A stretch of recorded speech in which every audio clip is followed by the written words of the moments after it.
विदुर जी ने हाथ जोड़कर कहा, सुखाय कर्माणि करोति लोको न तै सुखं वान्यदुपारवं वा। समूचा संसार सुख की कामना के लिए भागदौड़ करते रहता है प्रभु। महात्मन, प्रत्येक प्राणी चींटी से लेकर और हाथी तक सभी सुख के लिए भागते दौड़ते रहते हैं, परंतु ना तो उनको सुख ही मिलता है। जब वे अपने जीवन के अंतिम समय पर होते हैं और उनसे जब पूछा जाए कि क्या तुम पूरे जीवन सुखी रहे, तो उसका उत्तर ना में ही होगा, हाँ में नहीं होगा। पूरे जीवन सुख की कामना से भागा परंतु सुख प्राप्त नहीं हुआ। न तै सुखम वा न्यदुपारमं वा, न सुख ही मिलता है और न उनका दुख ही दूर होता है। विंदेत भूयस्तता एव दुःखं यदात्र युक्तं भगवान् वदेन्नर, भगवान् वदेन्नः। उन वंदनीय परमात्मा का इन सुख दुख के झमेलों में पड़े हुए मानवों को कैसे बोध होगा, कैसे उन्हें सुख की प्राप्ति होगी, ये मैं जानना चाहता हूं। योगेश्वरेश्वर धीश्वर भगवान इस धरा पर नहीं रहे तब भी उनके बिना कैसे इन जीवों का कल्याण होगा, धर्म की रक्षा कौन करेगा, वे तो चले गए।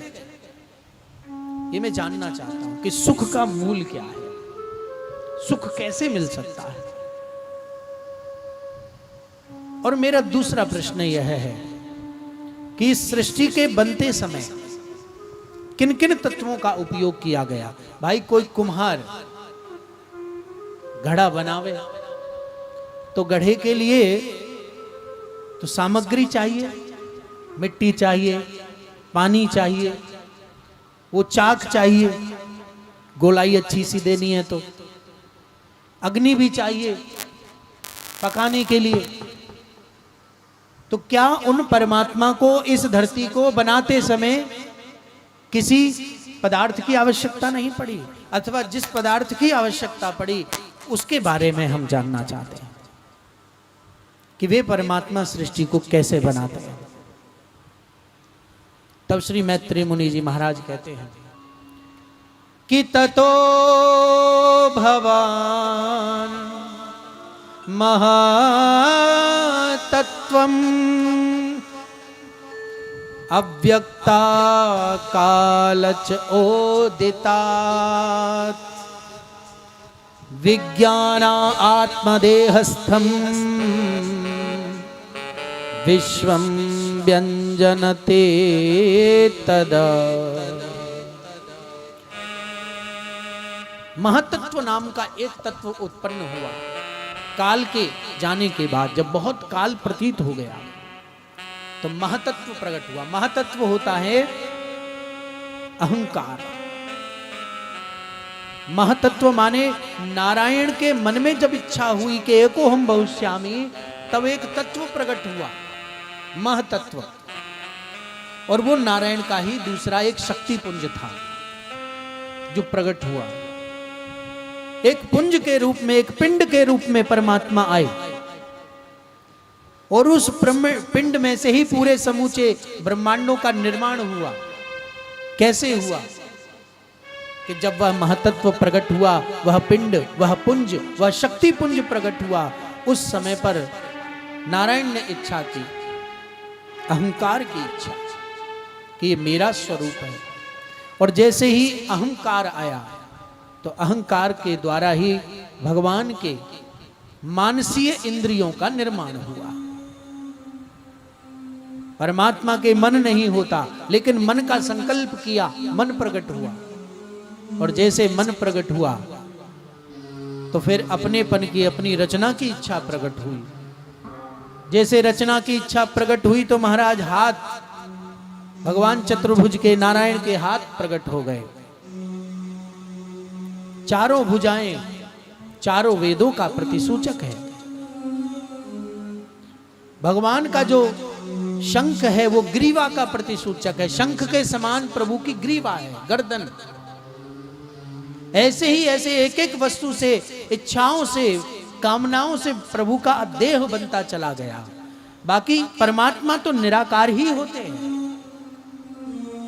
आकार वे धारण करते हैं इस सृष्टि के लिए, क्योंकि सृष्टि की रचना करनी थी उनको। तो पहले स्वयं तो रचनाकार बन जाए, तभी तो वे रचना कर पाएंगे। तो वे निराकार परमात्मा अपने भीतर उतनी क्षमता लेकर आते हैं, चेतना प्रकट करते हैं, कर्मेंद्रिय ज्ञानेंद्रियों का प्राकट्य होता है, और उसके पश्चात में भगवान अपने विश्व रूप को प्रकट करते हैं, और उसी विश्व रूप से प्रकृतियों का निर्माण होता।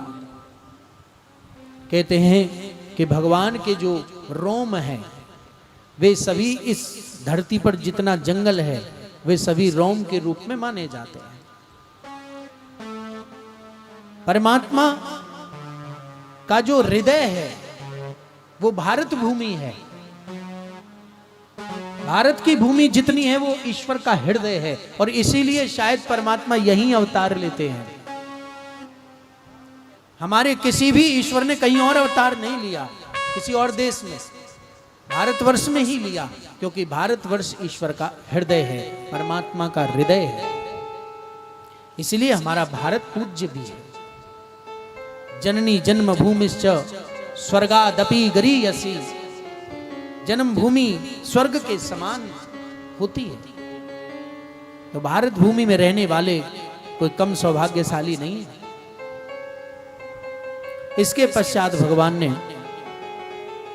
पृथ्वी पर रहने वाले प्राणियों का निर्माण किया अपने ही अंश से। ईश्वर अंश जीव अविनाशी। कैसे? कि एक शक्ति पुंज से ज्योतियों की खरबों की संख्या में, अरबों की संख्या में छोटी छोटी बूंदें, प्रकाश की बूंदें इस धरती पर छोड़ी गई, पृथ्वी पर छोड़ी गई, और वही प्रकाश की बूंदें जीवात्मा का स्वरूप बनी। कहते हैं ना कि कर्म से ही जन्म मिलता, परंतु उस समय तो कोई कर्म भी किसी का नहीं होता। पहली बार सभी जन्म ले रहे होते हैं, पहली बार आत्माओं का निर्माण हो रहा होता है। देखिए जिस प्रकार अग्नि का अंश अग्नि में जाकर विशालता को प्राप्त करता है, यदि वही अग्नि का एक अंश यानी चिंगारी मानो किसी गीली भूमि पर गिर जाए तो वो तो बुझ जाएगी, उसका तो अस्तित्व मिट जाएगा। लेकिन वही अग्नि की छटाक भर चिंगारी यदि किसी सूखी घास पर गिर जाए तो वही चिंगारी इतनी बढ़ जाएगी, इतनी विशाल हो जाएगी कि वह जिस विशाल से निकली है उसी में जाने का प्रयास करेगी। अर्थात परमात्मा से निकले हुए जीव जब परमात्मा की कथाओं का आश्रय लेते हैं तब उनकी भक्ति में वो प्रभाव पैदा होता है कि वे परमात्मा तक जाने के लिए योग्य हो जाते हैं। उनकी बुद्धि विकसित हो जाती है, उनकी भक्ति विशालता को प्राप्त कर लेती है। परंतु यही जीवात्मा की बुद्धि यदि मलिनता में लग जाए, पाप कर्म में लग जाए, मोह में पड़ जाए, तो ये अपना अस्तित्व समाप्त कर लेती है। इसे परमात्मा कभी मिल नहीं पाते, बस एक गोल गोल घेरे में घूमता रहता है।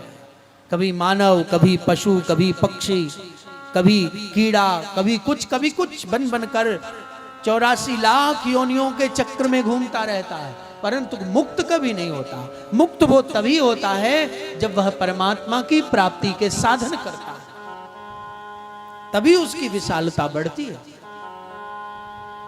हे विदुर जी महाराज, इस प्रकार प्रभु ने अपने आप से ही इस पूरी सृष्टि का निर्माण किया। विराट शरीर की उत्पत्ति हुई, तत्पश्चात में